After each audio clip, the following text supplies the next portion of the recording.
मित्रांनो, आजचा शॉर्टकट भूमितीचा आहे आणि शॉर्टकट खूप खतरनाक आहे, कारण तुम्हाला जो प्रश्न दिसतोय ना त्या प्रश्नामध्ये मी जवळपास 4 ते 5 प्रश्न कव्हर केलेत.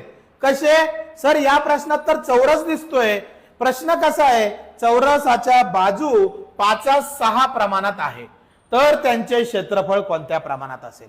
या प्रकारच्या उदाहरणात नेहमी हे जे गुणोत्तर दिले ना 5:6 यांचा काय घ्यायचा असतो? वर्ग घ्यायचा असतो. म्हणजे 5चा वर्ग 6चा वर्ग.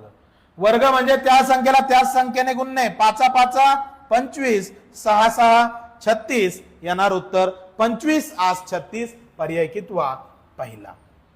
तर सर असं कोणकोणत्या उदाहरणात होऊ शकतं? तर बघा, पुढच्या याच्यात मी एक नोट तुम्हाला लिहून दिली आहे. नोट नीट वाचा. काय आहे? 2D आकृती म्हणजेच काय रे?